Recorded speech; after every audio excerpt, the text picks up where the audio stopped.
Hello, everybody, and welcome back to the I Am 1-2 podcast with your host, Christopher Cohn.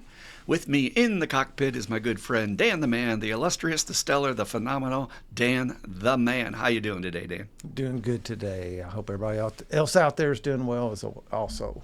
Thank you. So glad to be back. We have reached the first week in August, and the kids are going back to school today. And Dan and I were talking about when we were kids, we had the full summer break all the way through Labor Day. And I don't know, you feel like maybe something might have been lost in that whole equation of not having the full summer break, and yet the kids get the fall break and the spring break now for 2 weeks to make up for it. But I don't know, man. I just feel like there's times where you just got to let a kid be a kid, and a lot of us had experiences, maybe some good, some bad, during the summer that we needed for our development.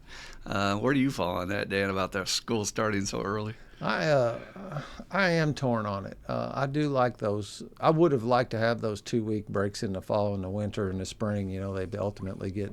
That's what they. You just said it. But so I like that end of it. But man, there was something really. As I look back, I romanticize those long summer breaks, man. When school was out for summer, and my birthday's coming up on August 24th, and that was like that's an anchor in your life. And I watched school used to start after my birthday, and then it creeped up. And I remember a year where the daggone thing started on my birthday. It's like, happy birthday, welcome back to school. That was a bummer, man. I took a mental hit on that. And then it's creeping.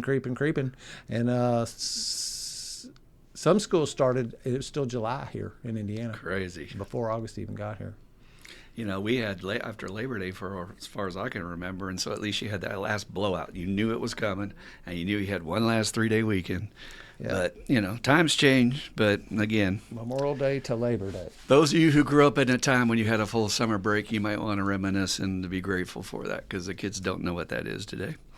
All right, speaking of kids, we're going to talk about some tools. If you're just tapping on this podcast, this is an all things recovery podcast, meaning when we say recovery, it's about getting back to your original self, trying to work on that programming and that stuff that we've acquired our whole lives, telling us who we're supposed to be, how we're supposed to think, how we're supposed to vote, what side we're supposed to be on. All that crap is extra. It's not the real you. Underneath all that is your original spirit and who you were supposed to be in this lifetime before these other people got a hold of you.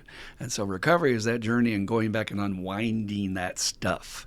That's what we do in inventory. That's what we do with amends. We want to close the past and move forward with our own life on our own terms. And God bless the 12 steps, man. I don't know anything else that does it more efficiently and quicker than any other methodology you can find out there. I know people have gone to therapy for 20 years and they don't have the benefits that we get in 4 months from doing the 12 steps with a good sponsor. But welcome. We are glad you are here. If you're wondering who I am Christopher Cohn. I am a licensed clinical alcohol and drug counselor here in the state of Kentucky, and I also have a master's degree in social work. I've been in the professional field of treatment for 22 years, and I am now 40 years plus in sobriety. Plus, I grew up in an alcoholic family system, so jokingly say I'm paying my dues on the alcohol in this lifetime. Hopefully it will not be any part of the next one. Not that I won't want to know you guys, Dan. I'll still say hi. But when I'll be like, keep walking, okay? Just keep walking. I just don't need you in this one. So there are so many wonderful tools that you get just by going to 12-step meetings and hearing other people's experiences. And now we have 87, I don't know, I've lost track, 88 years, 89, I think. It'll be 90 in 2025. So yeah, 89, you're right. Of people's experience and learning what works and learning what doesn't. This is like a great human laboratory. There is nothing else that exists like this. You can't get this in a laboratory. This is real life. People come in and say, I tried this worked. I tried this, not so much. And I want to talk about tools periodically that will be helpful for a more general audience. And as I said, we're going to try and flip them every other week and have one that's maybe more concentrated on addiction and then one more on life tools the week after that. Pardon me. So today we are going to talk about one day at a time, what I now consider the highest ninja tool of recovery to have a bulletproof life and to enjoy peace and to have more joy out of your everyday experiences. And when I came in, I was like everyone else. I rolled my eyes at these cliches that they said at the meetings and thought, what a bunch of kindergartners. They need these stupid sayings just to chant like they're in a cult or something. But I totally underestimated the power of this tool. And the older I get in my recovery, the more I'm amazed that when you live in that pocket of the eternal now that we talked about in the meditation podcast a few weeks back, that one day at a time, I'm just doing today, just for today. Today is enough. It's just okay, just for today, as my friend Ross likes to say. Everything in your life goes so much smoother. But we are not trained to do that. We have a whole lifetime of people programming us to think about tomorrow and to worry about yesterday, and we're going to talk about that today. So, again, one day at a time, the ninja art of living life to its fullest. So, we want to try to be in today just for today, but your training from childhood is going to get in the way of this. And as the neuroscientists say, in the first 2 years of your life, you've been pretty well wired for your reactions to your environment. And in the first 10 years of life, you got the rest of that programming, which was your politics, your ideologies, your religion. And please go on the journey of recovery to look at that stuff and determine whether or not that's still part of you or whether it's just baggage, okay? But for me, growing up in an alcoholic family, this was extremely hard for me to learn in recovery how to be in the moment and how to live one day at a time. My old timers up in Minnesota, God bless them, Polaris Group, I would go to that group to visit years later in recovery, and they would say, man, in your first days, first weeks here, you were moving 1,000 miles a second and not flinching a muscle. And that was that kinetic energy inside me that's just like, gotta go, something else. And I couldn't just be still and be present. Some of you might be finding it hard to be still and present while you're listening to this. Even if you're doing a chore, just be there and do the chore. Don't get on your cell phone. Don't think about other stuff. Just be present. But I had an alcoholic father, right? And having an alcoholic father, I needed to be on constant vigilance as to what mood he was coming home in and then what shoe was about to drop on our family. And, shoes like losing careers, having to move, changing homes, changing schools. I went to so many different schools as a child, I've lost count. I have the kind of background that a lot of comedians have, and comedy was one of my tools to try and make new friends and get along. So we're either living in the past, and when you're doing that, you're reflecting on memories and you're allowing that to dominate your day, you're going to find nothing but depression, regret, grief, loss, all that stuff nothing about that can be done. Nothing you can do about any of that stuff. It's a dream now in your world. Literally what's happening in your head is some peptides are bouncing up against a neurotransmitter, which are bouncing up against a neuron where your memory is, and you're having this recollection of something that happened to you, but it doesn't exist. It's gone. And I know that's hard to hear because we treasure our memories, and I think that may be the only thing we take at the end of our lifetime. But seriously, when you're in the past, that's not a safe place to be, especially in early recovery. You're gonna think about all the bad things you've done, and we don't want you doing that in early recovery. Now, if you're in the future, which is where our society gears us to be most of the time, be prepared, be anticipating, on guard, fight or flight, you're going to be in fear, you're going to be in anxiety, you're going to be in worry, and you're going to have no control over any of those things because they haven't happened yet. And I love the saying that about 90%, and if not 95% of what we worry about never even happens. One of the old tools my spiritual teacher, Marion, used to do in class is, all right, I want everybody in class to think about Wednesday, November 16th, 1997. What were you worried about that day? And we would all go and try and figure out what it was. But her point was you can't recollect it because it's gone. And it was so important that day, and now it has no bearing on your life whatsoever. So if you get into the future and you're projecting about what's going to happen, A, you're going to be wrong 95% of the time, and B, you're probably going to make it worse than it needs to be. Because that's what anxiety and fear does. We're going to build it up. I got to go to the dentist. It's going to suck. They're going to give me they're going to say I have a cavity and I don't have insurance and they're going to charge me, blah, blah, blah. And you'll run down that rabbit hole and make yourself nuts. Meanwhile, you've got all this stuff to do today and you can't focus because I'm totally obsessed in my head about this dentist appointment, right? So, again, very difficult for me to learn these tools, and it's taken me a lifetime in my recovery to practice them. To get that ninja art of it, which I hope to share with you today, because survival, Many of us had those dysfunctional families where predicting the future was part of that survival skill that we had to develop just to get through. So realize and know, like we say in everything else in here, don't blame yourself and don't beat yourself up, but just recognize that. Where does that come from in your family? Who was the worrier in your family? Who was the one that was always stressing about things that they couldn't control? And I guarantee you're going to find at least one, if not several. All right, so training me to plan ahead, thinking that I could somehow control the uncontrollable, that is setting the person up for failure in life. There is so many things we have so little control over in life, and I know we don't like to think about this stuff. But when you do, it puts perspective on your worry. Because if you can't control it, why are we even thinking about it, and why are we worrying about it?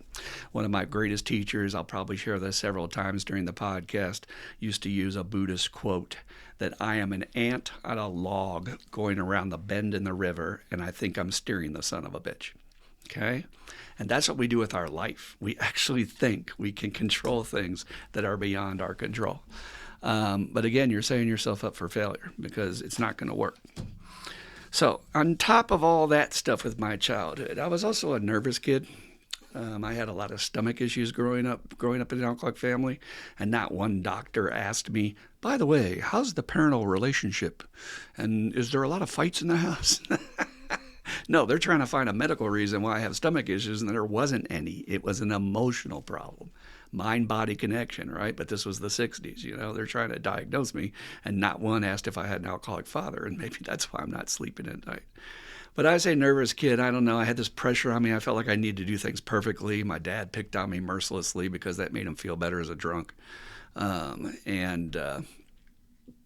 And I always felt like this camera was on me, that I was on a movie, and I had to do it just perfectly, and that just added more pressure where I would mess it up. And I had terrible times trying to sleep at night. I remember I was up worrying about the rest of my life at 8 years old, trying to plan out the whole next day at school, trying to plan out my senior year, trying to plan out where I'm going to college, things that an 8-year-old should not be worrying about, right? And I used to think I was alone in that until I've talked to several people in the program. And I heard a speaker one time from California. And if you know California, they'll get these legislation items put on the ballot called propositions. And he says, I don't know, I'm 9 years old, I'm laying in my bed one night, I can't sleep, I'm tossing and turning for 2 hours, and I'm thinking about Proposition 9. I don't know what Proposition 9 is, I don't know what it's all about, but I heard something on the news about it, and I'm worried about it. And I was like, that's it. Worrying about things a child should not be worrying about. And there lay the seeds of being programmed to not live in today, but to live in tomorrow. Now, we've all heard the quotes. I want to share one with you from the Bible and from Matthew that I'm sure you've heard before. Sufficient unto the day are the evils thereof. I used to hear it, sufficient unto the day are the troubles or the trials thereof. Now, what he's saying is, obviously, you got enough to deal with today. Don't get into tomorrow. But the actual meaning I looked up as defined by theologians was dealing with unpleasant matters should be left until it becomes absolutely necessary. I'm going to repeat that because that's powerful crap in my book.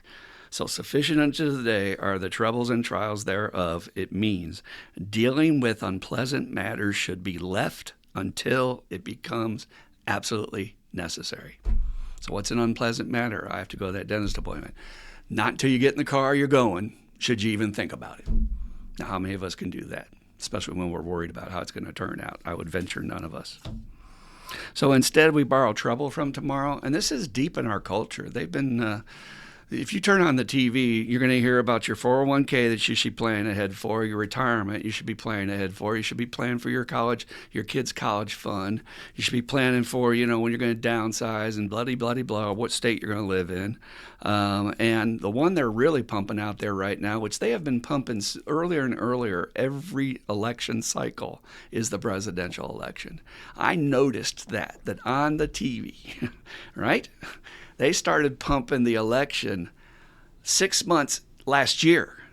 Like not even waiting until January of this year. It was like June or so that I started to notice, oh my God, they're starting to bring that into the conversation. And now they've got everybody, you got to worry about November. Got to think about November. What's going to happen in November? What's going to happen in January if it doesn't go well? Oh my God. Blah, blah, blah, blah. And that's the job of the news, is to make you worry about crap that isn't even happening. You understand? It doesn't exist. But you need to worry about it because we need you watching. Probably the most stupid question in our culture is when you go to an interview and the interviewer says to you, where do you see yourself in 5 years? And I swear to God, I want somebody to ask me that question where I can say, well, I don't know, sir. Did you see yourself doing this 5 years ago? Is this your dream? Is this your goal in life? It's such a ridiculous question, and I can prove it to you. Here you go. You ready? Did any of us see 9/11 coming? Anybody out there predict that? Anybody see the 2007, 2008 crash happen before it happened? Know that your retirement account was going to evaporate? Did you know that was going to happen? How about the pandemic and COVID? Everything shutting down, losing your job, being at home. Did you predict that? Did you see that happening? Again, we can make plans, but what recovery says is if you want to make God laugh, tell him your plans. And that's having that little bit of balance of humility that maybe I'm not the ant on the log steering the damn thing.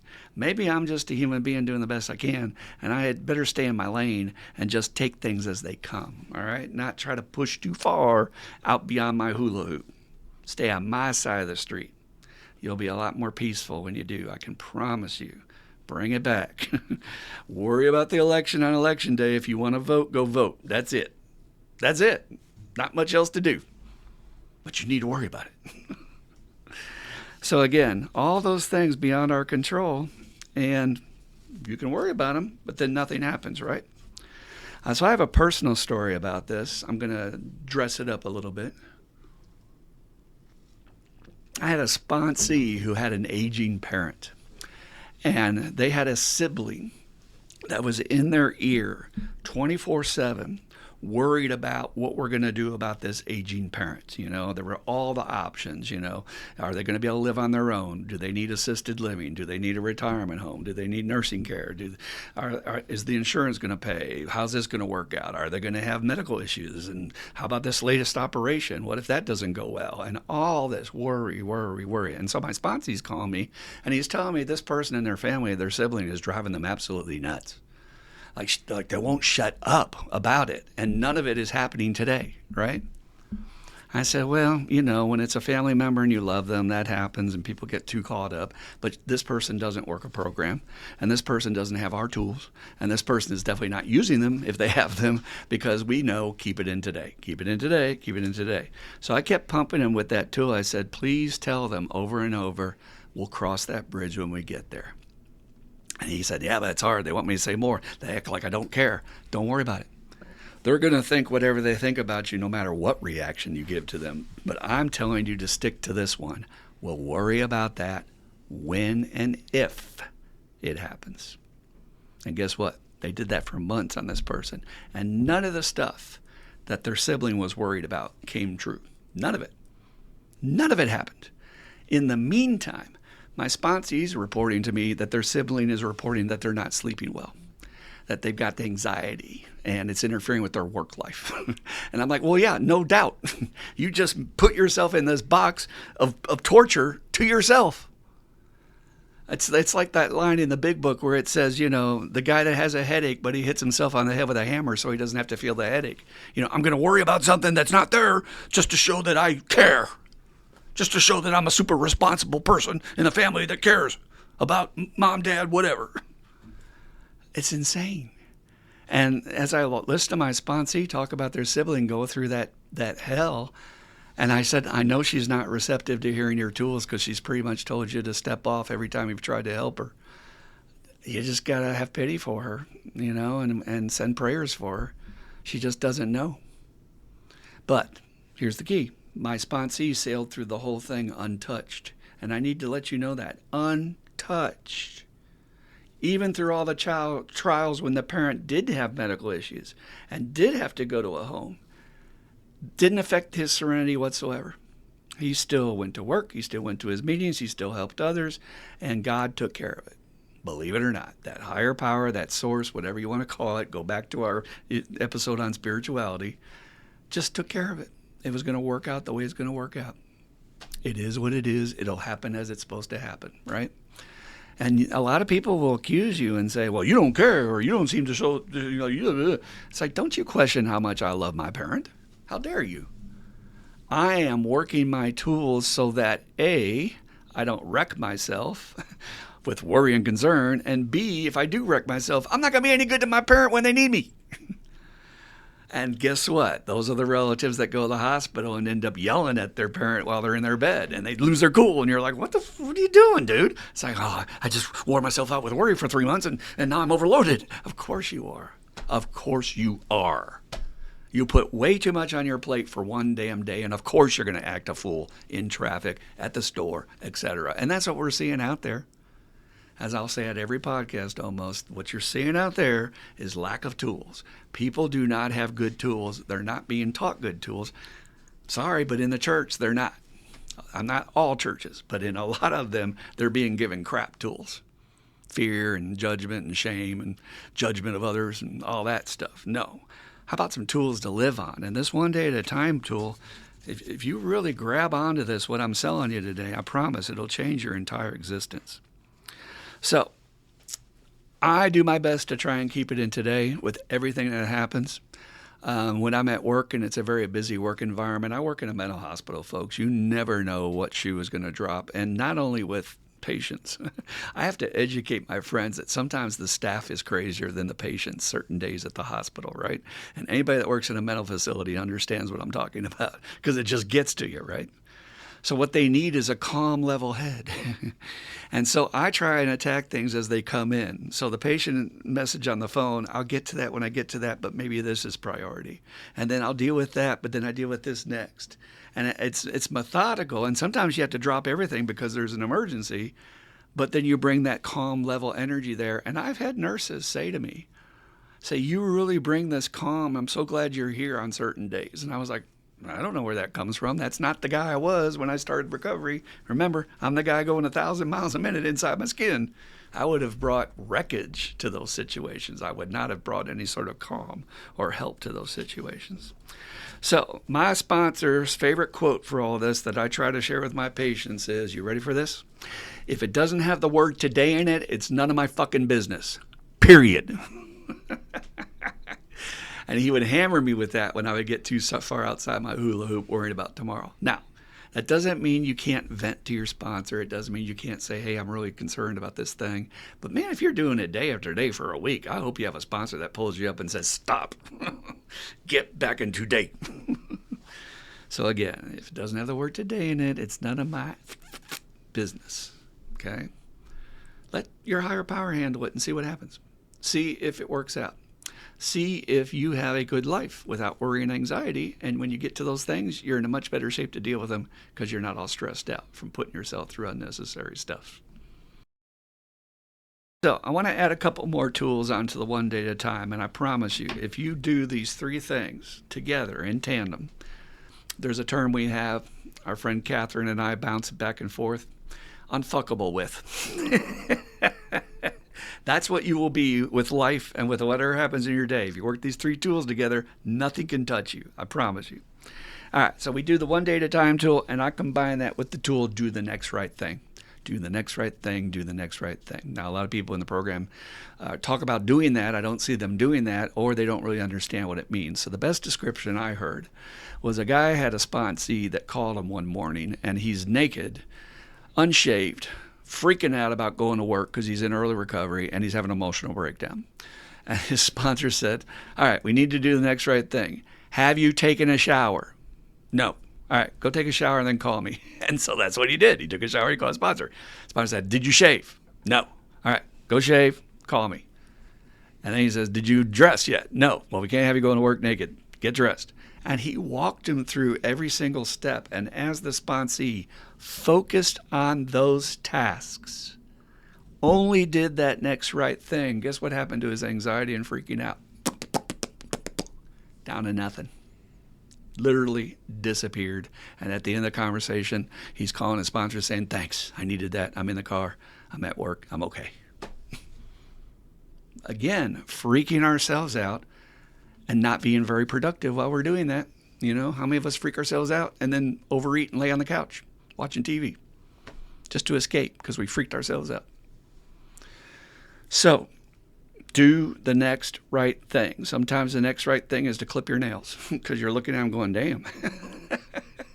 And I do break down my day like that. I have a pretty busy plate right now. We're doing the podcast. I'm finishing the book. I want to get to my other book. We're going to meetings. We're sponsoring people. We're doing the work, and that's a toll in itself, doing the work. I mean, being at work at a mental hospital. And so I just be where I'm at, right? If I'm at the mental hospital, I'm here doing this. We're just doing this. And if I'm writing my book, I'm trying to just focus on that and do that. It's the old phrase, chop wood and carry water, if you've never heard that. It's a tired phrase, but some of you may not be familiar. And it's the number one task they would used to give to a young monk who would come into the order, and he wants to learn about enlightenment, and he wants to sit with the Grand Master, and he wants to kick around huge ideas beyond his pay grade. And they'll say, all right, you can do that later. First, we want you to chop wood and carry water. Just that's it. I want you to meditate and focus on just that task. When you're chopping wood, just chop the damn wood. And when you're carrying the water up to the devil, just carry the water. How hard is that for us in America? How come we have to have 25 million things going on while we're eating food and we don't even taste the food and enjoy it because we're watching TV or we're on our cell phone or we're too busy blah, blah, blah, blah, doing 1,000 different things, overworking? And we're missing our life is the point. When you narrow it down to one day at a time and do the next right thing, you are more in the moment than maybe you've been in a long time. And the moment is completely survivable. I always point this out to my patient, especially if they're having a meltdown in check-in. And I'm like, okay, hold on. Take a breath. Just breathe for me, bro. Just come on. Here we go. Just breathe. You're okay. You're safe. Just breathe. You're okay. And I'll say, it is now 9, 10, and 11 seconds on June 10th, 2024. Is there anything about this 1 second, 9, 11, and 10 seconds, is there anything unsurvivable or too threatening about doing this one moment right now?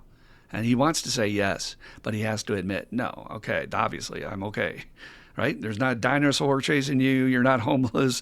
Everything's okay at the second, right? That's where the safety zone is in that very second. And we don't live that way, and we're missing our entire lives. Again, meditation is another extremely valuable tool to just learn how to go.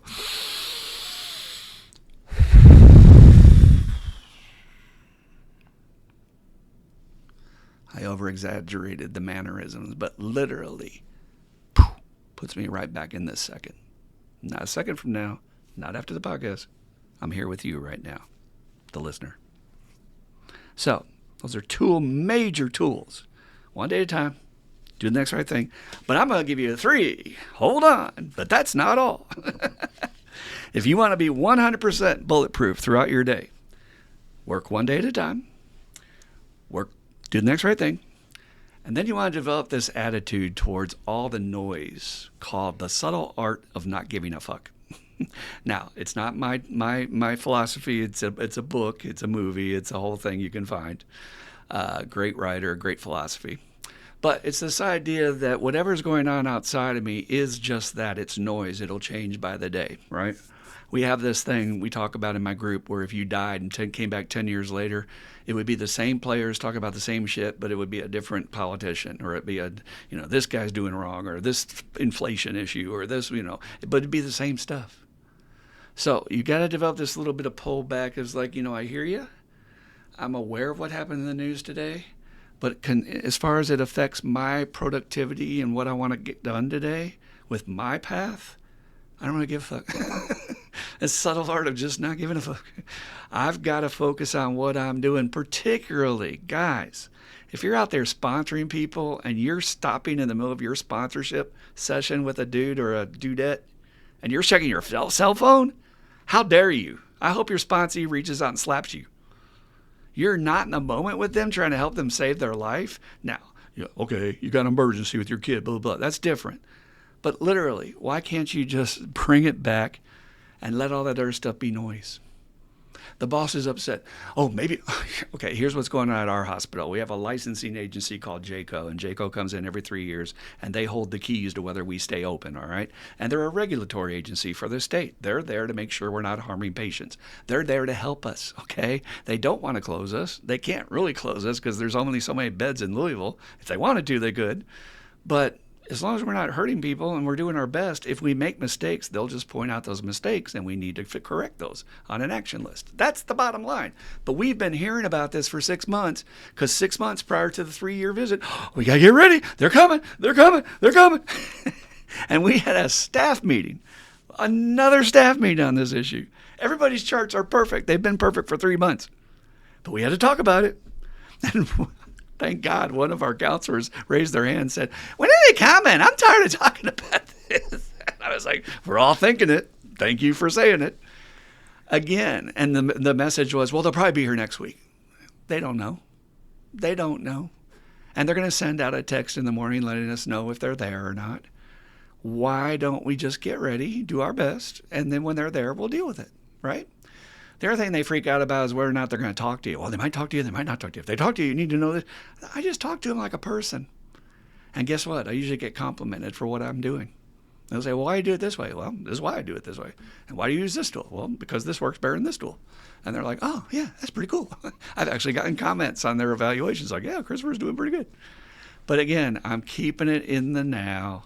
I'm doing the next right thing.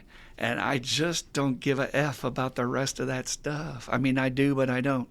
Global warming, I care deeply, but not today. I'm doing the best I can today. You know, if I'm doing something to clean the environment, like going down to the beach and picking up trash, hey, I'm focused on that. But I'm not doing that right now. I'm working on my book. And how am I going to get a book done if I've got all this scattered energy on every topic conceivable? Ask yourself that. Maybe that's the reason why your life is not successful, because you don't have focus. Now, again, I want to iterate. I was terrible at all these tools. I was the bouncing ball in the room. I was the guy who could not sit in today when I started this program. But that's the gift of practice. And that's why I call it an art. Anything that's an art, it's not a perfection. It's something you just work at a little bit more each day, practice and do the best you can, okay? So again, just do the best you can. Don't get caught up in the small stuff, and it is all small stuff in the long run. Trust me, if you're on your deathbed today, you really don't care who's going to be president. I'm telling you. And if you do, you're more programmed than you think you are. All right, so to wrap it up, we'll have a little discussion period with our good friend Dan here. To me, working those 3 tools, one day at a time, do the next right thing, subtle art, I'm not going to give a damn. I reap more pleasure out of my daily life. I'm more present for my meals. I'm more present for my friends when I'm having a conversation. Like, there could be a lot of stuff going on in the hospital, and I get grabbed by a nurse for something, and I will, like, try hard. Like, okay, they just need a minute of your time. Just be here with them for a minute. Let go of what you think is so important, because I know it's important. You got to get it done, but just be here. And then I get comments like, oh, you really care. Or you're really, I'm just trying to be here with you. And when I'm talking to you, I'm trying to be here with you instead of looking over your shoulder at the next person. It's hard, but it's reaping more pleasure, more enjoyment from my day. And here's the last thing I want to end with. If you practice these tools, I promise you, and write me in the email to let me know your results, you will have an experience where it seems like you're on vacation every day of your life. Right? I will explain. How many of us, we've all been on vacation, and you wake up and you're like, I don't know, what do you feel like doing today? I mean, you want to get up yet? No, let's lay around here, maybe make love a little bit longer. And then maybe we'll go down to the beach for a little bit. Where do you want to eat tonight? I don't know yet. I'll let you know later. I'll feel like. You want to go see this tourist attraction? Yeah, maybe tomorrow. We'll go to, And you're just taking one thing at a time, man. You're on vacation time. You don't care. Why can't we live that way every day? And if we did, how much better would it be in traffic and at the store and with our fellows if we were all just, hey, man, whatever, I'm getting it done. I might go, I might not know, man, I don't know. I love being on vacation, and I love the idea of trying to do that every day, even on work days. Why do we have this odd part of our brain that thinks a work day on a Tuesday is different than a Saturday? Just because you got to go be in this little place for a few hours. It's all your attitude. So I hope that was very helpful. I hope you'll give it a try. It's simple. It's free. And the rewards are endless. And I'm going to let Dan share a little bit on it because I don't want to be the only one who's discussing. Thank So, you. what do you think, Dan? These tools, like one day at a time, and how hard that was at the beginning, and how you probably thought it was goofy stuff, just like I did. Well, it was like another language in the beginning, and it couldn't possibly work. And you don't, and more importantly than that, it's not going to work for me. I'm different. But after you like today, sitting back, and there's so much. I'll say this over and over again, that I see so much in the rearview mirror that I couldn't see as I was passing by it, and that's like a little bit of the same thing, because I wasn't really present in those moments, and then I get by them and I look back and I see them, and it's a little bit different, but it's similar. That nearly every time I feel some kind of anxiousness, or I've got my panties in a bunch, I'm tore up. Nearly every single time, it's because I have jumped into the future. Anytime, or I'm not on my side of the street. I'm in somebody else's lane. For instance, I can allow myself to kind of get emotionally invested into my new guy's stuff, and I had to pull back the reins on it and go, hey, that's him, not me. Don't let his stuff affect me. But those two things are staying in my lane, doing the next right thing.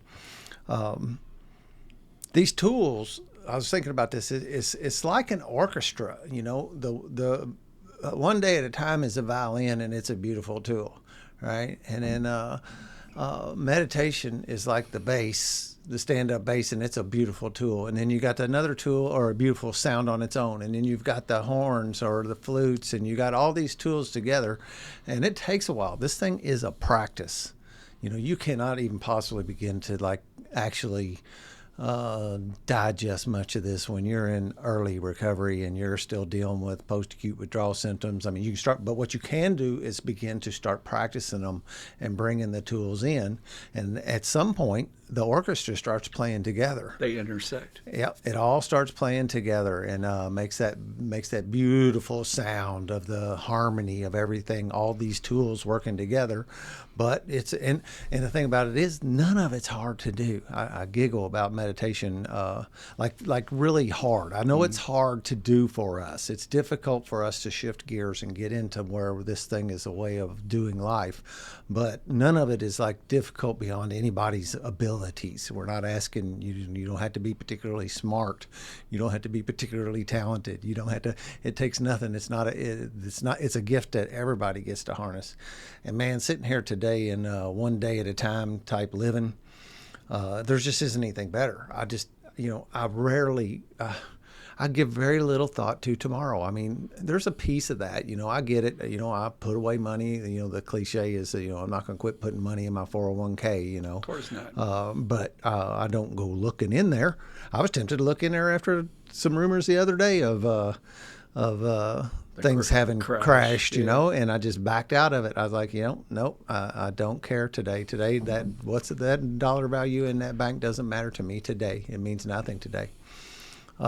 It's so silly, these terms they use to get you activated, because it wasn't a crash, it was a dip. And we've needed that a long time. It's way too overvalued. And anybody that's healthy in the stock market would say that's a good thing. You don't want it to get too high and then really crash. But they use those terms to get you to tune in and figure, oh, it's crashed. Here's your money. You're in trouble. And that's another gift of this, is being able to reel that in. I'm tempted by the bait. I am not immune to the bait of the world. It still grabs my attention and that kind of thing. But today I can step back and go, no, I'm not going to bite the bait today. What's great about that bait thing is that if you get on any site and look at the stories, say news stories, and then they have ads interspersed, and the ad will have a story about some celebrity. It's always the one you want to read, but it's an ad, again, trying to draw you right in there. Yep, and bait is everywhere. I see that all the time. People will turn. I like acronyms. I just do, and it's ODAAT, ODAT. It's one day at a time, and I constantly remind myself that that's what we're doing today. I'm consciously focusing on the thing I have to do right here and right now, whether if that's sitting here doing a podcast with Christopher, or maybe it is nap time, and that is what I'm going to focus on. And sometimes it's my task at hand is whatever I'm doing for my work at the moment, whether it's laying floors or carving wood, to just focus in on that. But I love your analogy. I wanted to flesh that out a second because pictures help my patients more than anything else. Yep. And so you're getting up there as the conductor, and you've got all these tools available. And the first time you go like this, it's going to sound like, Yeah, right. because it's not going to work because you Yep. don't know how to fine tune all those. What I also loved about your analogy is there's certain days where this section of the orchestra is right on target. Your meditation, everything's good, and then this is out of whack over here because you haven't done the one day at a time, or you're not doing the boundaries, or you're not doing don't be codependent with your sponsee. And then one section of the orchestra gets out of whack, it starts to sound like crap again. Yep. Yeah, I love that. And it's always keeping an eye on, and sometimes that's the beauty of having this support group too. We see where one another is maybe not out of alignment. Where I always say I don't see myself that well. Mm-hmm. When I was sitting here writing on my notepad the ant on a log thing, and then you said it right there. Nice. And so I just kind of put a single line through it because that is, we think we have so much more control, and that underneath of this thing about this powerlessness aspect of being, powerless over who ends up being the president and what that means to me. I'm powerless over, there's nothing at all. Yeah, I can go vote. But that's about the most power I have is getting up that morning and going and voting. And like you said, the other part of that 90%, whatever it is, 97.63% of all things you worry about don't come to fruition. Mm-hmm. And the rest of it, 100% of what you're worried about hasn't happened yet. It may happen, but it hasn't happened yet. So why am I worried about it? I worry about it when it happens. And a big area of our worry and concern is overstepping our boundaries. Because I was thinking, as you were saying, yeah, you can go out and you can freaking participate. You can go out there and try and hand out flyers and talk to neighbors. But ultimately, you have no control how they're going to vote. But you might just start to step over the line and worry about that and push it. And I find a lot of the conflict I'm always doing in group during check-in is usually the patient or their loved one has pushed their side of the street onto your side of the street and their opinions, their views. And it's like, whoa, get back inside your hula hoop now. Mm-hmm. But we get that idea that, I can control Dan. I'm going to make him vote one way. I would never try to do that with you. But that is crazy insanity to think that you could actually change somebody's mind, especially like at that level. If you are bound and determined you're voting for candidate A, it would be impossible for me to convince you to vote for candidate B. Impossible. But yet the noise out there is one side trying to, and that's the only thing I can figure out. Why are they burning energy if they're not trying to change somebody's mind, right? You just standing out there on the street saying, my name is Dan, my name is Dan, hey everybody, my name is Dan, and try to convince everybody of something that everybody already knows. I don't know what they're doing. They're kicking up dirt to keep you watching. But this idea, man, that, Bill Burr said it, the comedian, he goes, everybody knows who they're going to vote for. We should just have the election, get it over with. Yep. Yeah. You could have the election today and somehow or another break the time, fracture the time and mark what happened today and have the election in November, and the results will be the same. And what I do, and everybody has to find their own comfort level. I know for you, and if you want to speak on it a second, because I admire what you do about pulling out of the news completely.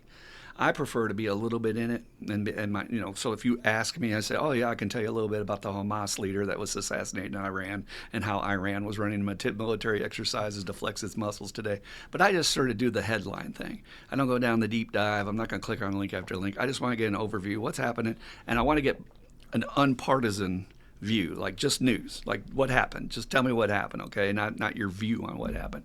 But you've been able to pull out completely, and I think that's done wonders for your peace of mind and staying in today, right? Yeah, it does. And every time Charlie and I are working at a house today, and there's nobody in the room, but yet the TV is sitting there blaring on stuff that we don't care about, and you go over and you hit the button on it. And then you go outside for a little bit and you come back and that person is still not in that room, but that TV's magically playing again, It's like, I don't want to hear it, I don't. And again, I'll be real clear that this was not a noble effort of Dan saying, I am going to quit TV. I quit TV because it was expensive to wear an ankle bracelet, and it was the only bill that I could cut off. I could not cut off the gas. I could not cut off the electric, but I could quit paying for cable TV. And it was difficult. It was really difficult at first to cut that cord. But when I did it the way I did it, when you cut it off, you cut it. There's no like sneaking a drink kind of thing, because you could go to a buddy's house or something and suck up some TV. But it became something. And also the political thing. When I was drinking and drugging, I would latch on to stuff, and I really let it carry me emotionally. I would get very emotionally involved in some things past what was healthy for me. And when I started getting sober, when I put down the dope and the booze, I knew that stuff wasn't good for me. I knew that I could feel my blood pressure go up. So it was something I needed to cut cords from, just to maintain some type of emotional sobriety. And again, I don't know too many people that do it at the level I do it, and it's been good for me. It's been good for me. The best news I wanted to bring that up for was you, the listener, can make your own choices. Okay, in therapy, our whole goal is to bring your unconscious automatic behaviors to your frontal cortex, and that's why we talk about the topic, so that later in the day when you do that thing, you're like, oh yeah, that's that thing we were talking about in group. And then you have that small moment of change right there where you can change it, and you can decide for yourself to turn it down or turn it off and see if you're happier. And that's the results I saw in you, is you're way happier not getting caught up in all that jazz. And I do see sometimes where you have a slip because you're human and we're all okay. I'm not saying anything about that, but I'm seeing how you can pull yourself and say, it's making me a little edgy. I need to stop. And that's good. Having that self-awareness, I wish more people had that before they got so sick with it that they ended up in the hospital. Gun issues on the news and stuff is still a thing for me. I get caught up in it a little bit and get drug in, but today I can wade in very carefully, see what I need to see, and back out. And I'll tell you, YouTube is just terrible clickbait, because they put up these headlines that will tell you something, and then when you actually go in there and get to meet and listen to what they're saying, it's like, that is not what you said. I want my time back, man. The AI has figured out how to just give you enough of a sentence for the short little picture that it ends on the one word that leaves you hanging, that you got to at least click on it to see what the total title is. Yeah, I've found. Yeah. They are good at it.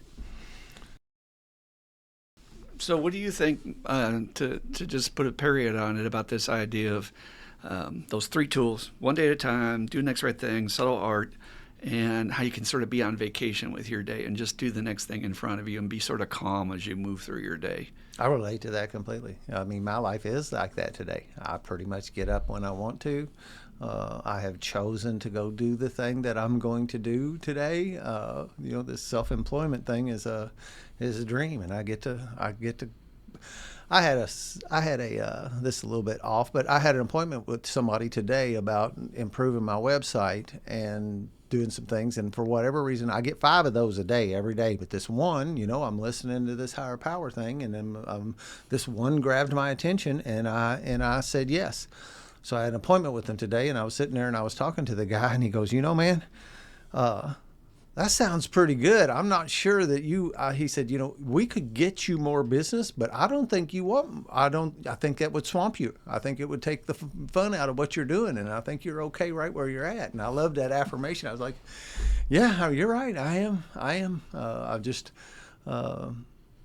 want to be, what I want is, and again, it's not living one day at a time at some level, but what I want is for it to stay like this. And that was the insurance on that call today, was a little effort that I made to make sure my boat stays in the middle of the river to the extent that I can. I need to keep a certain awareness out on the internet. That's just how you get business, like the stuff I do. And I don't want that backing up any. I don't want to be dropping that. But yeah, it makes life fun again. Mm-hmm. There was a time that life was not fun. It was not fun at all. And yeah, the dope and the booze had something to do with it, but even underneath of that, life was no fun.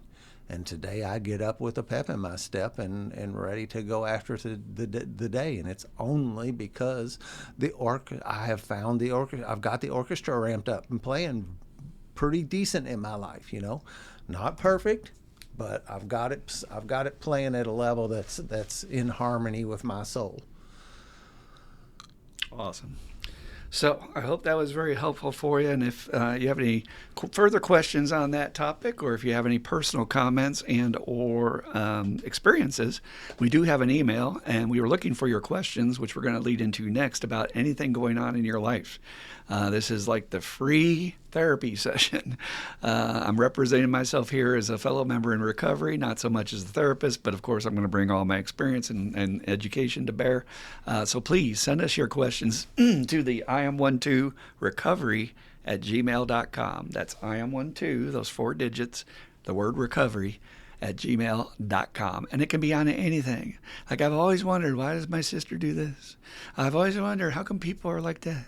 Or I've got this issue with this boyfriend. How many of y'all got that? Come on, send in your questions. We would love to hear from you. Even if you just want to say enjoy the podcast, we love that too. All right, we have 2 great questions for today. Let's get straight into them. First one says, "Hey guys, I'm coming up on 8 years sober in October." Woohoo! We celebrate that. That is long-term recovery according to science. Science sets long-term recovery at 5 years. That if you have established 5 years recovery and you keep doing what you're doing, now if you go off track, nobody can help you. But if you keep doing what you're doing, the odds and the statistics will support that you'll likely stay sober the rest of your life. So 8 years is fantastic. Congratulations. Every time this time of year comes around, I start feeling off. Almost like a seasonal depression is the only way I can describe it. Is there something behind that, or have you heard of other people in recovery talking about experiencing this? Thank you for any input, guys, and love the podcast. Well, for love of you too, appreciate that. So seasonal affective disorder, SAD, is a real deal. And if you are suffering in any way with that, please consider trying one of those seasonal affective disorder lights during the winter dark months. They are scientifically proven. It's one of the best go-to, cheapest resources, and they work. That's all I can say. I've had patients time and time again report to me how much that helps them get through the darker months without as much depression. Now, I don't know if there's some significance in October, and I won't venture here, but just to throw it out there that there might be something else.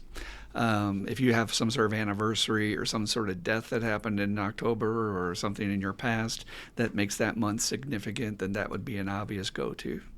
The less obvious go-to that I feel sometimes as the calendar turns from August to September, October, and believe me, that's my favorite time of year. I love fall more than anything else in the world, and I'm counting the days now on my calendar till it stops being so blazing hot here. Is this idea that I think it's a reminder of our death. I think it's a reminder of our impermanence, because we're heading into that phase where all of nature goes to sleep, and from all apparent from the outside appears to be dead, right? When you're looking at brown leaves and brown plants. And sometimes I think back to the cave people and what they must have thought the first season. They must have thought, oh, we're screwed. Everything's dying. We got nothing to eat. And maybe they did all die at first. Some obviously survived. But I do think there's that little bit of dark. Some people do better with that. Some people don't. I like it. Not to say I'm not affected by it, but I can go as dark as you want to go. Some people can't. They're more positive, they're more cheery, and that loss of spring and summer, maybe there's some grieving and some loss issues you might want to think about might be going on with that. I don't think it seems like it has anything to do with your sobriety, because October obviously is your birth date in sobriety, and that's a reason for celebration. And so obviously that's all good on that side. Ask your spouse and or family members, if you live with anyone, about how they see you react and or act during that period. If your behavior changes, that might be a clue as to what's going on in terms of your actual actions in response to how you're feeling. But otherwise, like we always say on here with every topic that comes up, it's okay to feel just how you feel. There is this strange thing going on in our culture, and I'm going to hammer this a lot in this podcast because I'm on both sides of the fence. I'm firmly in recovery, and I'm firmly in the professional treatment world. And the medical care system in America pathologizes every freaking feeling you got. If you're watching the news and you have anxiety, they're trying to prescribe you something. If you got ADD, blah, blah, blah, blah, blah, it's all bad. It's all a problem. We need to eradicate it. We need to fix it. And I'm more of the mind that these are messages. These are communications of your soul, of your body to your brain saying, hey, there's some stuff going on and it's okay. Maybe I just need to feel some feelings. And we always jump to this, nah, man, I got to fix it. I'm not supposed to feel this way. I'm supposed to be one of the TikTok people who looks perfect and everything's great in my life, which is bullshit. If you're going to have the human experience of being here, you're going to have every single emotion in your life that everybody else has. Every single one. Grief, loss, horrible, depression, blah, blah, blah. If you don't have those, you're some weird-ass duck who's denying it all and stuffing it all inside and probably going to go psycho and shoot everybody. Those people do that. But I would encourage you to more like embrace it and journal about it and talk to your sponsor about it and really confer with your support group members about, what does this mean for me? How does it actually feel to me? What's going on inside? Maybe you will encounter some historical messages that it's not okay to feel that way. And I'm saying that from some experience because in my family, we had to put a smile on everything and pretend that everything was good on the outside. And as long as we did that, everything was fine. We swept it under the rug. So I got this weird message that it was not okay to be in a depressed, dark place, which is a major part of my personality. My grandmother gave us comments that when we got angry, don't be ugly. And it's like, oh my God, why are you doing that to a child? You're judging an emotion. It's an emotion that human beings have. That means it must be worthy because our higher power gave it to us. And I think we also do that at meetings, that everybody puts on a fake-ass smile and says everything's great. Past 3 weeks in my home group, nobody's gotten up in the burning desire, not right away, with a real fire on their butt. And I guarantee someone else has one in there. And instead, we're getting some lame shares on some stuff that maybe is not a burning desire and could have waited for the full meeting.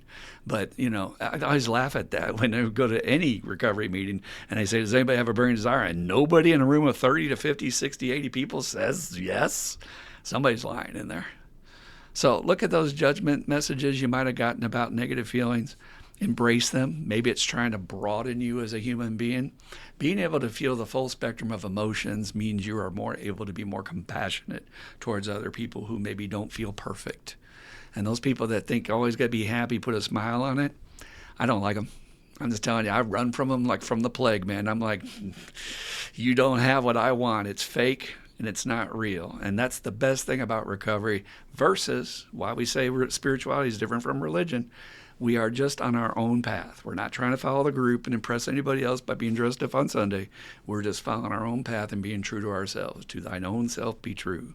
And that's okay. We accept you whatever feeling you're in. So I guess the upshot of everything I'm saying is, you said, is there something behind this? Are other people experiencing this? How about you're just experiencing this? And how about it's okay that you're just experiencing it and just sit in it and see what it feels like and talk about it and write about it and see what it has to bring you. Sometimes the things we're pushing away are trying to bring us a blessing and we miss it because we think we need to fix it. So what do you think about this question about seasonal issues with depression, Dan?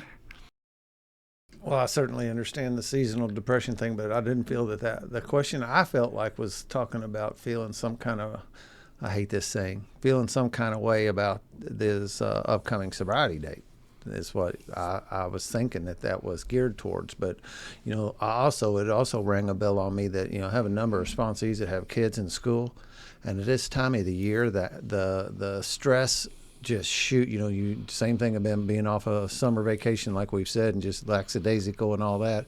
All of a sudden, it's up in the morning, getting kids up, getting their gear together, getting them fed, getting them out the door. No more playtime. I watch that stress level raise in these guys. I'm thankful that I am not doing it anymore, and I can certainly relate with it because I went through that.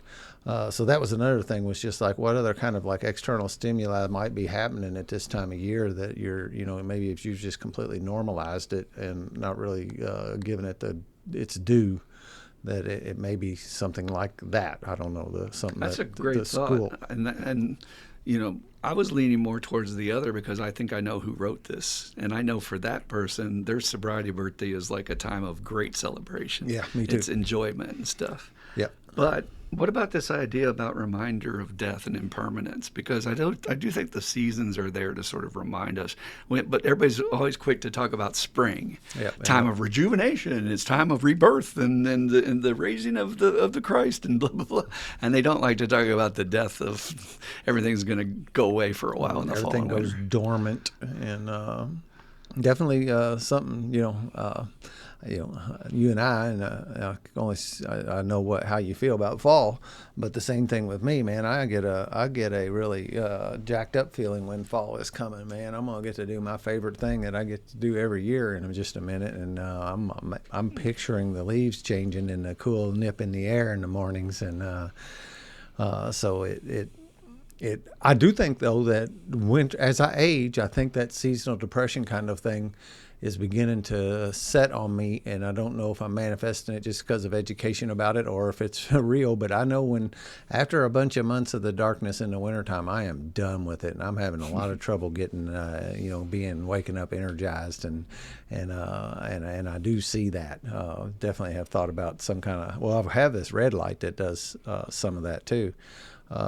It's not what it's for, but it will act upon similar to the seasonal what a sad the sad lights.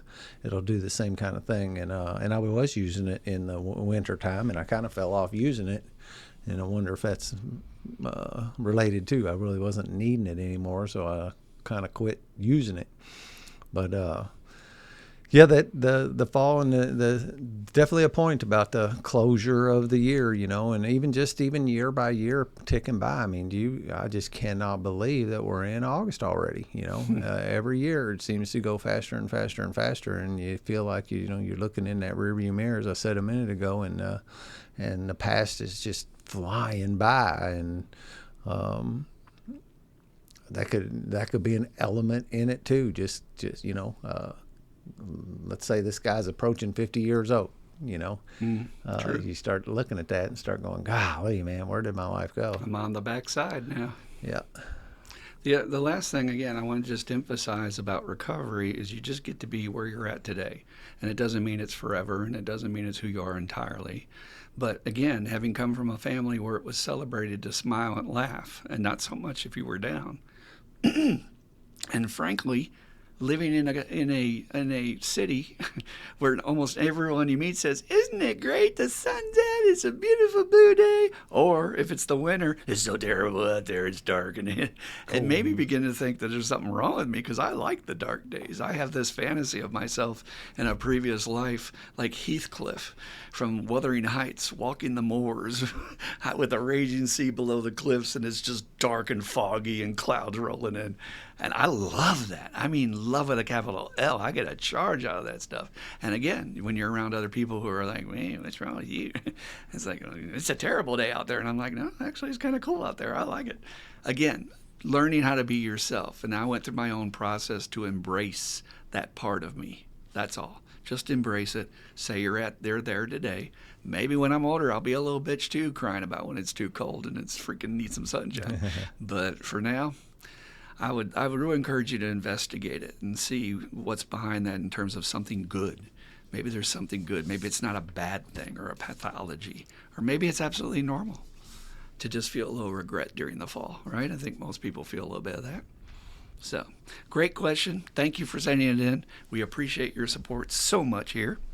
All right, second question for today, and then we're out. Hey, Chris and Dan, look at you. Get a shout out. Uh-oh. Just listened to your forgiveness broadcast. Awesome, and thank you. Hell yeah, appreciate that. My question. So, I was raised in trauma at an early age. I learned to be afraid, hypervigilant, and to be dysfunctional/codependent. That fear in me is deep. I am assuming in recovery that my relationship with my higher power is the key to me becoming more open to being okay with feeling those feelings now. I found alcohol over the years, drugs, and porn at age 14. These were great escapes. Now, after some work in the 12 steps, those feelings are present and strong. What tools do you recommend I use to release this early fear? Thanks, guys. I really appreciate you both. Thumbs up. Thank you so much. We appreciate you. All right. So there was a book written a long time ago that was brought to my attention back in my early recovery called Second Stage Recovery, which talked about the fact that you get sober and you work on your crisis issues. But the problem with that is that after doing your step work, you're going to stir up all of your other issues that are going to be looking at you in the face, which is your trauma and your pain and all that jazz that still needs to be dealt with. So I think there may be some element of that. And like you said, now I'm trying to figure out how to deal with it. But that stuff is there. It's real. It's part of your journey. It's part of who you are. Like I said with the other letter, maybe you don't need to reject it and or worry about it too much, but just sort of say, well, it's just something I still have to work on. At being a therapist myself, I cannot say enough about good therapy with a excellent therapist. There's a lot of not very good therapists out there, but when you get the right one that fits for you, and I had a sponsor who told me that his therapist saved his marriage when I was looking for one, and I said, that's all I need to know, and I went to him, and it helped me a lot. Great thing about a good therapist, I'll give you some guidelines. They will tell you things like, hey, if something comes up you need help with that I am not a specialist or don't really excel in, I will refer you out. A lot of bad therapists will not do that. They'll take your dollar, and they're not really qualified to treat what you want them to treat. If you have a good therapist that says, hey, we're going to work for a while, and then I'm going to probably say you're good to go and come back and see me at a later date, that's good too. I meet so many people who've been going to a therapist for years and they're not making progress. They're just paying that therapist's bill. And I say that because you should get to a point with your issues where you reach a certain level of peace, a certain level of healing, and you think, I think I'm okay now. All right, great. Go live life a while. Call me back when you want to come back in. Get some more stuff, come back. So again, those are good gauges to tell whether your therapist is really working for you. You say your relationship with your higher power might be key to you becoming more open to being okay with feeling those feelings now. I don't know if that has a little bit of a religious history with you, where it feels like, like I said earlier about my history, in my church and in my family, it was not okay for me to be angry or to be hurt or to show that stuff on the outside. So I would consider that for myself to be more baggage rather than something I would seek out in recovery to help me with those things. Instead, where I'm at with my recovery today is I would seek out hugs, and I would seek out people who I trust and people who I feel like are safe, that I can really talk to these issues about and be validated, right? Have someone say, man, that must have been really hard for you to go through. I'm so sorry you had to deal with that. Do you need a hug? Do you want me to support you? Let's go out and get something to eat. Just in a very calm, very sincere, very supportive voice. Be very careful about who you pick, because some people are so self-centered and or it will stir up their stuff so much that they won't be comfortable being able to sit there and just listen. But I think you've got to just process it out. It's the next step of recovery. And it's kind of a bitch. I'm not going to kid you. That's what we're doing in the first time we go through the steps. We are trying to kick down those walls. We are trying to bring out that stuff that's fueling our addiction. And then you're left with it going, okay, well, what do I do now? Well, first, don't drink and drugs. Don't fall backwards in your relapse. But now it's an opportunity. Okay, where do I need to go for my second stage healing? It may be a therapist. Maybe it's massage. I cannot say enough about that, which I don't take enough advantage of, that maybe my body needs some touch that I didn't get as a child to heal those parts of my body that are carrying trauma. Maybe I need to try yoga to try and work out some of that trauma, or get a better exercise routine, take better care of my diet, because, I'm abusing my child by treating it with crappy food because I feel bad. So now I'm hurting my child more. Again, it's a mindset and it's a lifetime journey. When Bill Wilson says in the big book, this work should continue for a lifetime, what a prophetic statement. That's literally, I'm talking to you from a guy who's 40 years in this deal, and I am still working with my stuff, not on the level of intensity or acuity that it was in the past. Anybody that looks at my life today and says, damn, it looks like you got your shit together. You're pretty manageable. You pay your bills on time. You're pretty responsible. You show up where you're supposed to show up. You're on time. But there's always more. That's all I can say. There's always more. And you get triggered as things come up in your life and say, oh, that reminds me of that thing I forgot about when I was 5, whatever. So, again, those guidelines we talk about on here every episode, be kind to yourself, go slow, don't judge yourself, and go on the journey. I can't say enough about journaling. I'll say that time and time again. and talking it through with your supports. But then therapy, somebody that can put you on a plan like, all right, this is how we're going to deal with this, which may include some sophisticated tools like EMDR and or other body work therapy that needs to be done. But the one thing I picked up on here about tools to release this early fear. Why is it so hard for us to sit in it? I just asked that rhetorically because I have the same issue. Why is it so hard for me to just say, you know what, I'm just feeling my stuff today, and I'm just going to be with my child and feel my loss or feel my hurt without relapsing, of course. But be careful again about this higher power angle, because I'm wondering if there's not some baggage there, thinking that I gotta get more spiritual. There's something wrong with my spirituality because I feel bad or I'm angry, and it's like, no, you're a human being. That's my philosophy in all of my recovery activities. Is underneath being in recovery, I am a human freaking being, and it's okay to have human freaking emotions. It doesn't mean you're not working a good program. To me, the bottom line is if you relapse, that's the bottom line. If I'm not using alcohol and drugs, I'm still doing pretty damn good. So, Dan, what do you think about this issue about trauma coming back up in recovery and other always having stuff to work on, right? I think that's completely natural and normal. That, as we say with the other, these tired old phrases that get thrown around AA, is it's a peeling of the onion. You peel away a layer, and then you find you've got some other things to do. And maybe another trip through the steps, or maybe a trip through the steps with some new teacher, or and like you said, therapy. But the one thing I can't do is beat myself up on it. It's just this is what it is, and these are opportunities to grow, and the 12-step tells us that's not an overnight matter. We're going to do it for our lifetime, and we need to continue to grow to maintain our sobriety. So it's actually fruit laying out there waiting to be picked in that department. That I have some more. I mean, I don't think anybody can really do this, but can you imagine if you thought you didn't have anything that needed any work on? What are you going to do? So we're always going to have something more to work on, and should probably look at it as a blessing rather than a curse. Absolutely. And again, being gentle with ourselves in that process and not judgmental. I find a lot of my sponsees feel like they should be further along than where they're at. And I'm like, who's setting that pace for you there? Is that your parents talking to you?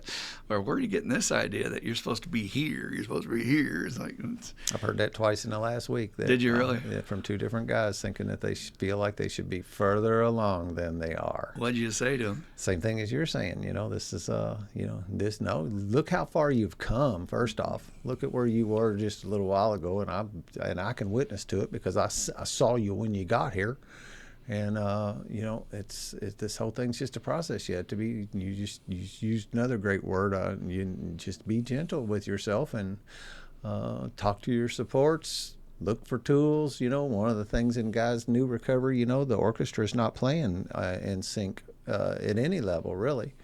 So you look and see where you can do some improvement, or put a little more energy towards a particular piece of this practice to bring things into harmony. And I'll have full confidence that it will happen. But we also, another thing we say, this is a program of action. I must do things. I can't just sit around and hope they happen. I've got to tune them. It's like, in some way, I'm sitting behind this control panel, and I got a computer here, and a mixing board over here, and I'm sitting here, and I now and again will look down and tune something, and that's kind of what life is too. I got this control board in front of me, and my meditation might need to be tuned up, or my reaching out and my contact with my support group and my sponsor, and I might need to take a little raising up and turn the volume up on that a little bit, and and work on getting dialed in. And the wonderful, I love this analogy of this course correction. It's like sailing across the ocean. You're not going to do that in a straight line. You're going to have to continually take compass reads and adjust your course along the way. And that's the same. If that doesn't work for you, the analogy: drive down the road and watch you with your steering wheel. You're constantly making these, even when you're on a straight road through Kansas, you're constantly making little adjustments in your course. And I believe life is like that as well. Or I don't believe it. I know it is. So just continue to be awake, and enlist the help of your fellows to see where adjustments. Tune into yourself, and think about where adjustments can be made. It might mean something new, maybe a new practice. Like you said, yoga did worlds of good for me, man. When I took off on a yoga practice, it leveled up my recovery. I mean, I felt like you can't really put gauges on this stuff, but like I was twice as sober as I was. and some of that was the actual practice of yoga, but some of that was diving into something new.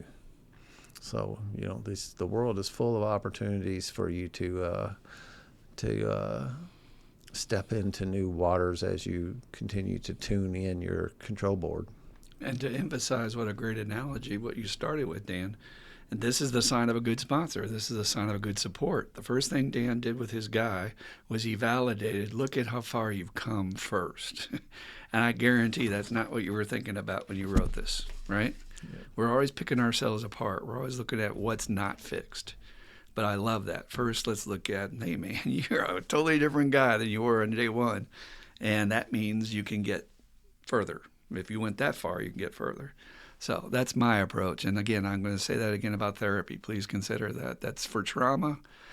I do think that's one area you need to have a professional involved in some level. And it depends on your market. I don't know if we're going to have the depth of availability for therapists in Louisville as you might have in California, but still, give it a try. Be open to that. All righty, great question. Really appreciate that so much.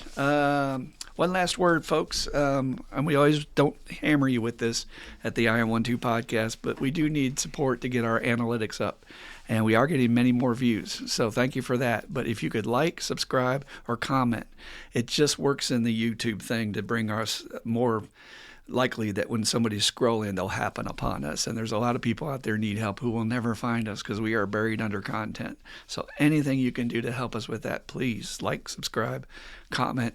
Just say on the comments, thanks. And that's a comment. But thank you for being here with us, and we hope this was very helpful for you. One day at a time. Try it tomorrow. All right, we like to close this podcast the same way as we do my group every day, which is the Serenity Prayer. So if you'd like to join me, Dan, prayer. God, grant me the serenity to accept the things I cannot change, the courage to change the things I can, and the wisdom to know the difference. Just for today. Keep coming back. It works if you work it, and you die if you don't. Whoa! Have fun out there, folks. We'll see you next time. Thanks for being with us.